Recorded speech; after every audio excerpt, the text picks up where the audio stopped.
ጌታ አላህ ምሎ ተናግሯል። እፈትናችኋለሁ ብሏል። መሐላ ጨምሮበት።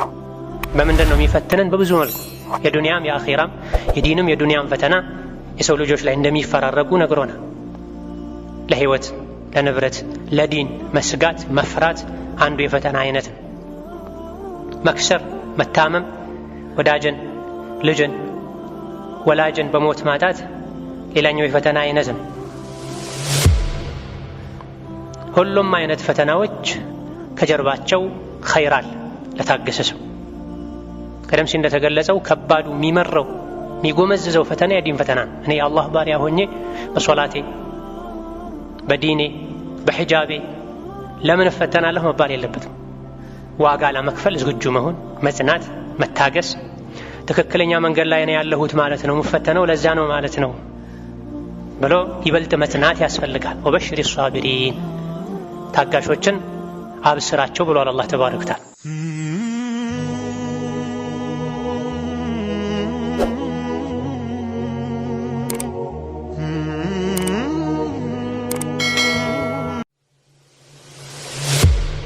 إن الحمد لله نحمده ونستعينه ونستغفره ونعوذ بالله من شرور أنفسنا ومن سيئات أعمالنا من يهده الله فلا مضل له ومن يضلل فلا هادي له وأشهد أن لا إله إلا الله وحده لا شريك له وأشهد أن محمدا عبده ورسوله يا أيها الذين آمنوا اتقوا الله حق تقاته ولا تموتن إلا وأنتم مسلمون يا أيها الناس اتقوا ربكم الذي خلقكم من نفس واحدة وخلق منها زوجها وبث منهما رجالا كثيرا ونساء واتقوا الله الذي تساءلون به والأرحام إن الله كان عليكم رقيبا يا أيها الذين آمنوا اتقوا الله وقولوا قولا سديدا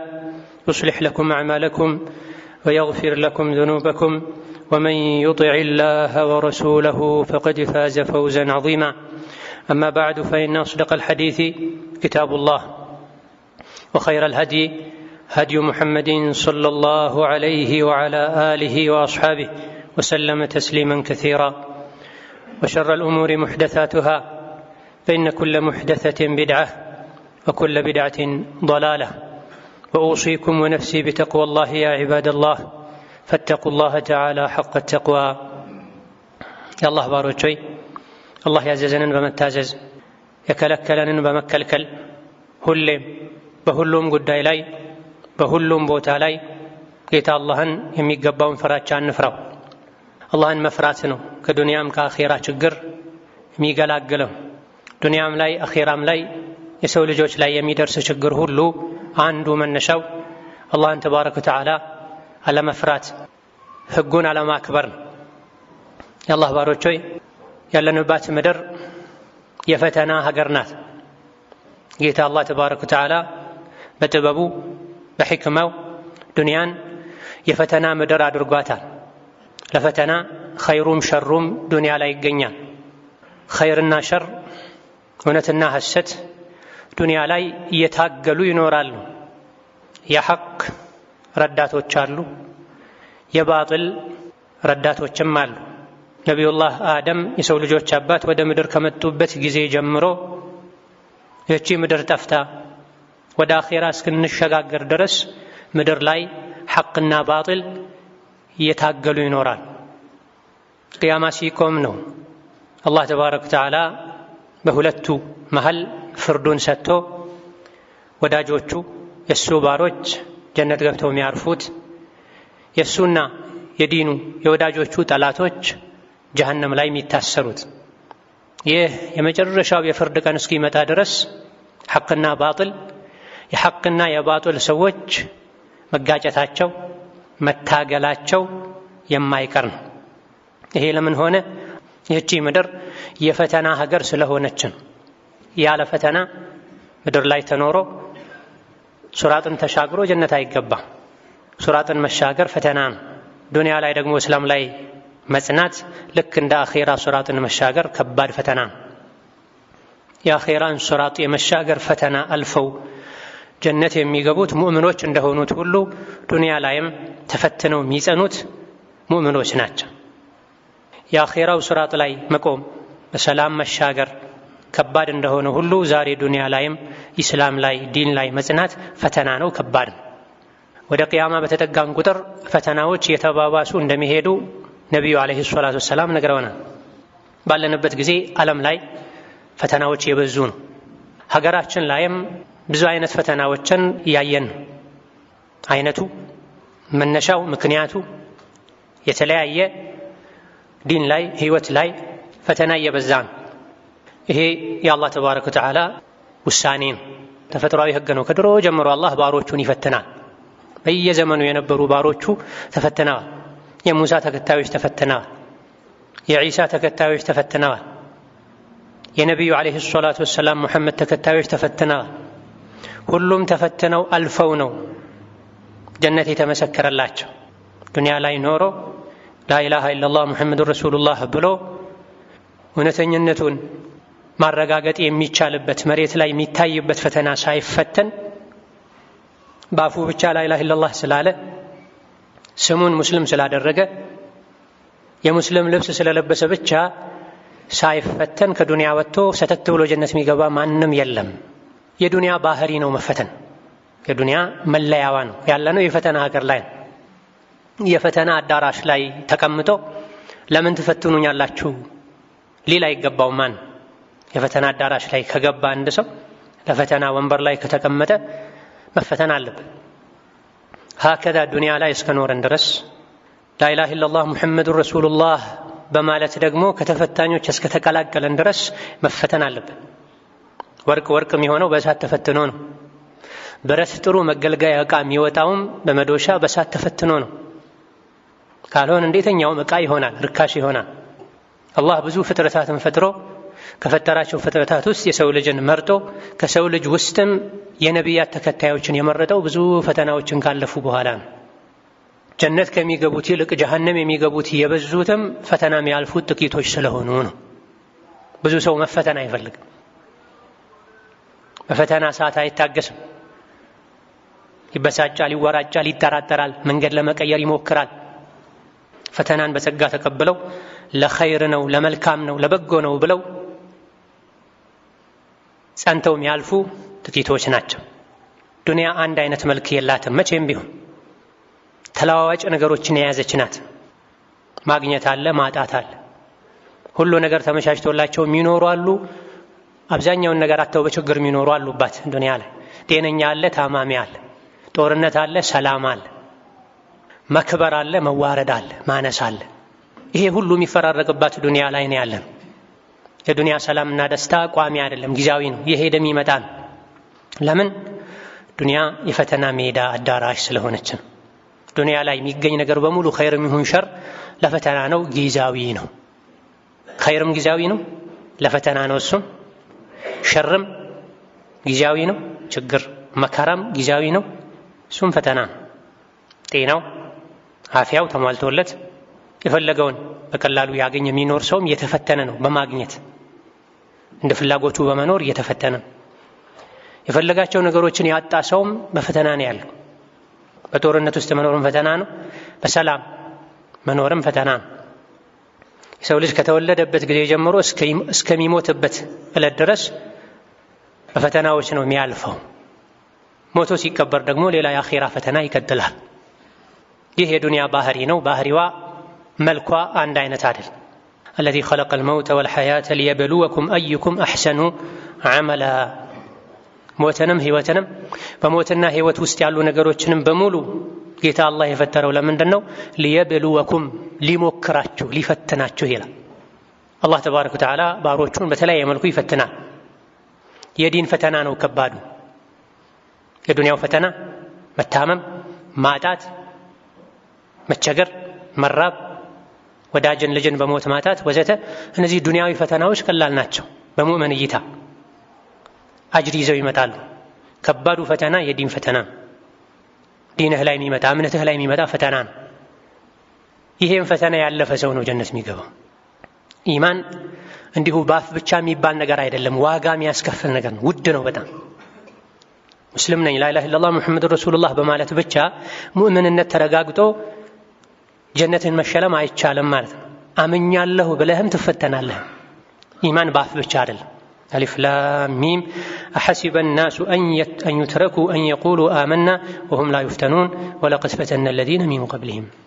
የሰው ልጆች አምኛለሁ ሙእምን ነኝ ሙስሊም ነኝ ባፋቸው በማለታቸው ብቻ እንዲተው ይፈልጋሉ እንዴ? እሱ አምኗል የጀነት ነው ተብለው እንዲያልፉ ይፈልጋሉ እንዴ? ልክ አይደለም። በእርግጥ ከዚህ በፊት ያለፉ አማኞችንም ፈተነናል፣ እውነተኞችና አስመሳዮችን በተግባር ለመለየት ይላል አላህ ተባረከ ወተዓላ። በፈተና ጊዜ ነው ትዕግስት ያለውና የሌለው የሚለየው። በፈተና ጊዜ ነው የሚደርስበትን ነገር ሁሉ አልሐምዱሊላህ ለኸይር ነው ብሎ የሚቀበልና ትንንሽ መከራዎች ሲደርሱበት የሚበሳጭ የሚወራጨው የሚለየው በፈተና ጊዜ ነው። ከልቡ ያመነና የሚያመነታ የሚጠራጠር እንደ አየሩ እንደ ጊዜው የሚኖር የሚለየው አሁንም በፈተና ነው። አላህ ቃል ገብቷል። ምንም ፈተናው ቢበረታ አላህ ቃሉን ይሞላል፣ እሱ ይረዳኛል ብለው እርግጠኛ የሆኑና ለስሙ አምነው ትንሽ ማጣሪያ ፈተና ሲመጣ የሚወድቁ የሚሸሹ ፊታቸው የሚያዞሩ መንገድ የሚቀይሩ የሚለዩትም በፈተና ነው። የተኙ ሰዎች አሉ መንገዱ ላይ ሆነው ለስሙ ጉዞውን ጀምረዋል፣ ግን የሚጠበቅባቸው ማያደርጉ ጋፊሎች አሉ። ዓላማቸውን የዘነጉ የሚነቁት አንድም በፈተና ነው። ኡማ ውስጥ ተሰግስገው ተደብቀው ማንነታቸውን ቀይረው ኡማውን ከስር የሚያጠቁ የሚለዩበት አንዱ መንገድ ፈተና ነው። በፈተና ጊዜ ቆሻሻውና ንጹህን አላህ ይለያል፣ ኡማውን ያጠራል። ሙናፊቆች አሉ፣ አስመሳዮች አሉ፣ ለሆዳቸው ለስልጣናቸው ዲናቸውን አሳልፈው የሚሰጡ። በፈተና ጊዜ እነዚህ ትክክለኛ ማንነታቸው ተለይቶ ይወጣል። የአማኞችን ደረጃ አላህ ከፍ ያደርጋል፣ የታጋሾችን ደረጃ አላህ ከፍ ያደርጋል። ወለነብሉወነኩም ቢሸይኢን ሚነል ኸውፊ ወልጁዕ ወነቅሲን ሚነል አምዋሊ ወልአንፉሲ ወተመራት ወበሽሪ ሷቢሪን ብለዋል አላህ ተባረከ ወተዓላ። ጌታ አላህ ምሎ ተናግሯል። እፈትናችኋለሁ ብሏል፣ መሐላ ጨምሮበት። በምንድን ነው የሚፈትነን? በብዙ መልኩ የዱንያም የአኺራም የዲንም የዱንያም ፈተና የሰው ልጆች ላይ እንደሚፈራረቁ ነግሮናል። ለህይወት ለንብረት ለዲን መስጋት መፍራት አንዱ የፈተና አይነት ነው። መክሰር መታመም፣ ወዳጅን ልጅን ወላጅን በሞት ማጣት ሌላኛው የፈተና አይነት ነው። ሁሉም አይነት ፈተናዎች ከጀርባቸው ኸይር አለ ለታገሰ ሰው። ቀደም ሲል እንደተገለጸው ከባዱ የሚመረው የሚጎመዝዘው ፈተና የዲን ፈተና ነው። እኔ የአላህ ባሪያ ሆኜ በሶላቴ በዲኔ በሒጃቤ ለምን እፈተናለሁ መባል የለበትም። ዋጋ ለመክፈል ዝግጁ መሆን፣ መጽናት፣ መታገስ፣ ትክክለኛ መንገድ ላይ ነው ያለሁት ማለት ነው የምፈተነው ለዛ ነው ማለት ነው ብሎ ይበልጥ መጽናት ያስፈልጋል። ወበሽሪ ሷቢሪን ታጋሾችን አብስራቸው ብሏል አላህ ተባረከ ወተዓላ። የታገሰ መጨረሻው ያምራል፣ ዱንያም ላይ አኺራም ላይ። እኔ አላህ ነኝ ማናቸው ታጋሾች ማናቸው አላህ አብስራቸው ያለ الذين إذا أصابتهم مصيبة قالوا إنا لله وإنا إليه راجعون እንደፈለገ ያደርገኝ እኔ የሱ እኮ ነኝ የሚሉ ብሏል። በፈተና ሰዓት ለአላህ እጅ መስጠት፣ ለፈተና ራስን ማዘጋጀት፣ መሰበር ያስፈልጋል። መበሳጨት፣ መወራጨት፣ ተስፋ መቁረጥ፣ አቋም መቀየር አይገባም። በሙሲባ ጊዜ አብስራቸው አላህ ከነሱ ጋር ነው። ይወዳቸዋል የተባሉት እነማን ናቸው? قالوا إنا لله وإنا إليه راجعون እኔ የሱ ነኝ ወደሱም ተመላሽ ነኝ። በዱንያ ቆይታዬ እንደፈለገ ማድረግ ይችላል፣ ደስተኛ ነኝ እሱ በወሰነው ውሳኔ የሚሉትን አብስራቸው ብሏል። ዱንያ ላይ ራሓ የለም፣ እረፍት የለም። ከፈተና ወደ ፈተና መሸጋገር፣ በተለይ አኺር ዘመን ላይ ከዱንያ የቀረው ፈተናና በላ እንጂ ሌላ አይደለም ብሏል ነብዩ ሰለላሁ ዐለይሂ ወሰለም። ከዱንያ የቀረው ከእንግዲህ ዱንያ ይዛ የምትመጣው በቀረው የአጭር ጊዜዋ በላ ነው፣ ፈተና ነው። እንደው አላህ እንደ አቅማችን እንደ ደካማነታችን ፈተናውን አቅልሎልናል ማለት ይቻላል። የባሰ እንዳይመጣ መሰበር፣ ያለውን የመጣውን በትዕግስት ለመወጣት መሞከር፣ በዲኔ በመፈተኔ አጅር አለኝ ብሎ መጽናናት፣ የአላህ ባሪያ ስለሆንኩ ነው የፈተነኝ ያለው ማለት ይገባል። ዱንያ የረፍት የሰላም ሀገር አይደለችም። ሙሉ እረፍት ያለው ሙሉ ደስታ ያለው ሱራትን ከተሻገሩ ጀነት ከገቡ በኋላ ነው። ጀነት ለመግባት ደግሞ ዱንያ ላይ መድከም መፈተን ያስፈልጋል አይቀርም። ጀነት ውድ የሆነ የአላህ ስጦታ ነው። አላህ ውዱን የጀነት ስጦታ የሚሰጠው ዱንያ ላይ ተፈትኖ ለታገሰ ሰው፣ ሁሉንም አይነት ፈተናዎችን በትዕግስት ላለፈ ሰው፣ በፈተና ጊዜ ላልተበሳጨ፣ ላልተወራጨ፣ ከመንገድ ላልወጣ ሰው። በዚህ መልኩ መፈተን ለሙእምን ውስጡ ላይ ደስታን ይፈጥራል ማለት ነው። ፈተናን መመኘት ተገቢ ባይሆንም ፈተናው ግን ከመጣ አልሐምዱሊላህ ለኸይር ነው ብሎ መቀበል የሙእምንነት መገለጫ ነው። ፈተና የጀነት መንገድ፣ ትልልቅ ስኬቶችን ለማሳካት ዱንያ ላይ መፈተን ያለ ነው፣ መድከም ያለ ነው። ጀነትን ለማግኘት ዱንያ ላይ ፈተና ውስጥ መግባት የማይቀር ነው። አላህን ተባረከ ወተዓላ ብርታት ስጠኝ ማለት፣ ዲኔን የሚያስለቅቅ ፈተና አታምጣብኝ ማለት ነው ከሙእምን የሚጠበቀው። أقول قولي هذا وأستغفر الله لي ولكم ولسائر المسلمين من كل ذنب وخطيئة فاستغفروه إنه هو الغفور الرحيم. الحمد لله على إحسانه والشكر له على توفيقه وامتنانه، وأشهد أن لا إله إلا الله وحده لا شريك له تعظيما لشأنه، وأشهد أن محمدا عبده ورسوله الداعي إلى رضوانه صلى الله عليه وعلى آله وأصحابه وإخوانه وسلم تسليما كثيرا. أما بعد، ሙስሊም የጊዜዎችን የሁኔታዎችን መቀያየር፣ የሰላምን መጥፋት፣ የፈተናን የአደጋን መብዛት ሲያይ ተስፋ መቁረጥና የሚያሳዝኑ ተስፋ የሚያስቆርጡ ዜናዎችን መስማት ላይ ብቻ መጠመድ የለበትም። ማዘን፣ መተከዝ፣ ተስፋ መቁረጥ፣ ግራ መጋባት ውስጥ መግባት የለበትም። ፈተና ሲበዛ፣ አደጋዎች፣ ችግሮች ሲበዙ ሸይጣን አንድ የሚሰራው ትልቅ ስራ ተስፋ ማስቆረጥ ነው፣ አቋም ማስቀየር ነው፣ ግራ መጋባት ውስጥ እንዲገቡ ማድረግ ነው። ኢነማ ዛሊኩም ሸይጣኑ ዩኸውፉ አውሊያአሁ ፈላ ተኻፉሁም ወኻፉኒ ኢን ኩንቱም ሙእሚኒን ብሏል አላህ ተባረከ ወተዓላ። ሸይጣን የእሱን ረዳቶች ያስፈራራችኋል፣ ሙሽሪኮችን፣ ካፍሮችን፣ የዲን ጠላቶችን እንድትፈሩ ያደርጋችኋል። አትፍሯቸው፣ እኔም ብቻ ፍሩ ይላል አላህ ተባረከ ወተዓላ። ዲንን ለማጥፋት፣ ኡማውን ለማፈን፣ ለማጨናነቅ ከዛ ከዚህ የተለያዩ ሙከራዎች ሊደረጉ ይችላል።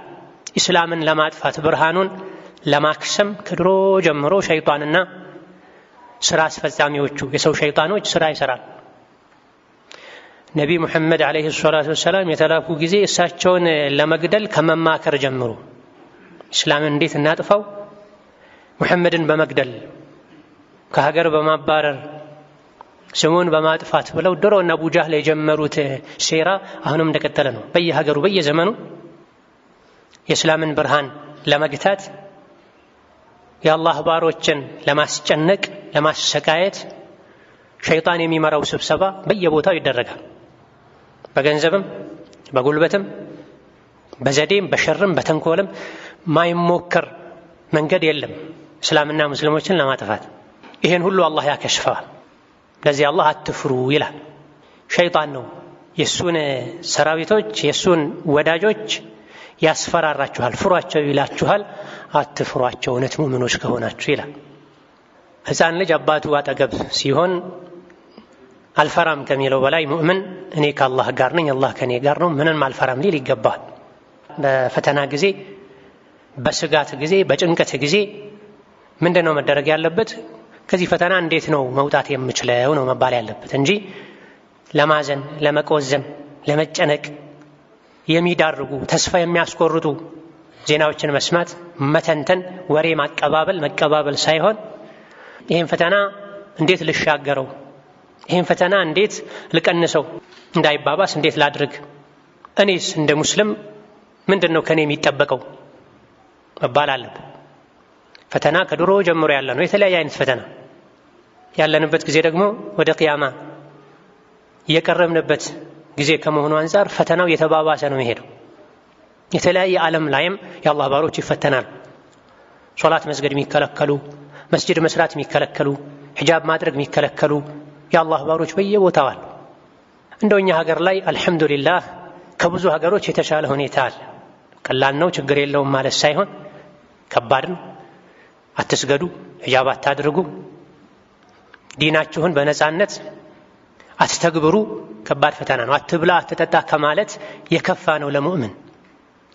ሆኖም ግን ፈተናን ለመሻገር ከሚረዱ ነገሮች አንዱ አልহামዱሊላህ ከኔ የባሰ ከባድ ፈተና ላይ ያሉ እኮ ሌሎች ብዙ የአላህ ባሮች አሉ ብሎ የባሰውን ማየት አስፈላጊ ነው፣ ተገቢ ነው።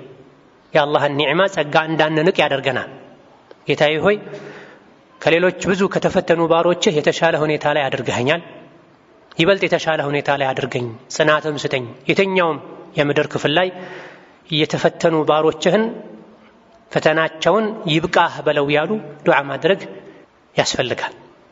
የሆነ ሆኖ ፈተና የሙእምንነት መገለጫ ነው። ፈተናን ሙሉ በሙሉ መጥላት ሳልፈተን ጀነት ልግባ ማለት የመንገዱን ጸባይ አለማወቅ ነው። ነቢ ሙሐመድ ዓለይሂ ሰላቱ ወሰላም ጥርሳቸው ተሰብሯል፣ አካላቸው ቆስሏል፣ የኡሑድ ዘመቻ ቀን ላይ ገደል ውስጥ ወድቀዋል ዓለይሂ ሰላቱ ወሰላም።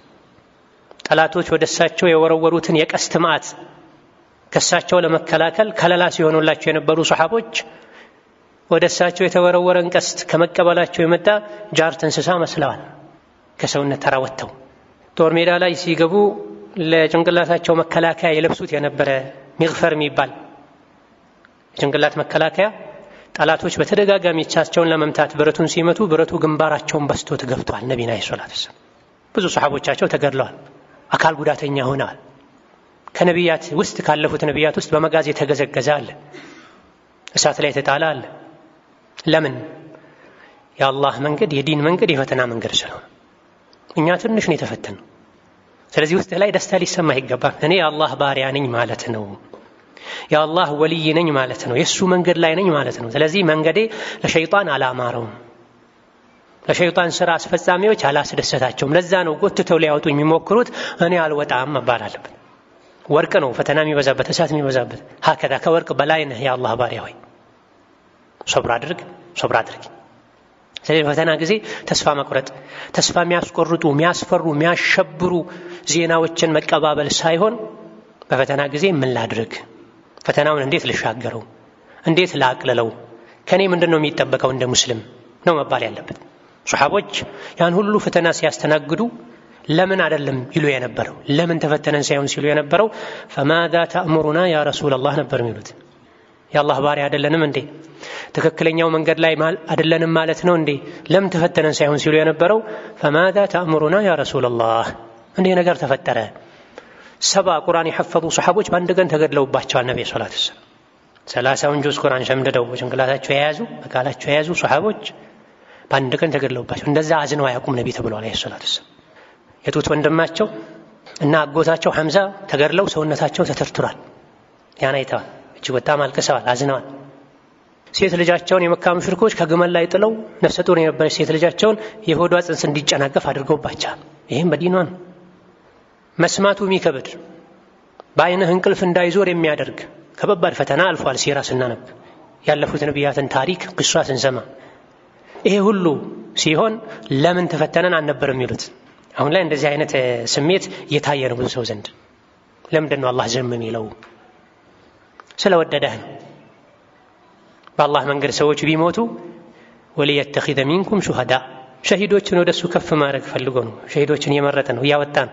መሞቱ እኮ አይቀርም። ሰው አህያ ረግጦትም ይሞታል፣ ሰው በሬ ወቅቶትም ይሞታል፣ ሰው ለሆዱ እንጀራ ፍለጋ በሄደበት የውሃ ጎርፍ ወስዶትም ይሞታል። ፊ ሰቢልላህ መሞቱ ሰው ለሱ ክብር ነው። ተዛንዛን አንዳንድ ፈተናዎች አላህ ባሮቹን ወልዮቹን መዞ ሊያወጣባቸው። ፊ ሰቢልላህ በደረሰብህ ቁስል ልክ አጅር ታገኛለህ። ቁስሉ አንተ ላይ ላያርፍ ይችላል። ሌላ አካባቢ ላይ የዲን ወንድሞች እህቶችህ ሐቃቸውን ሲከለከሉ፣ በዲናቸው ምክንያት ሲገደሉ፣ ሲታሰሩ፣ ሲሰቃዩ አንተ አብረህ ትታሰራለህ፣ አብረህ ትሰቃያለህ። አንተ አጅር ያገኘህ ነው።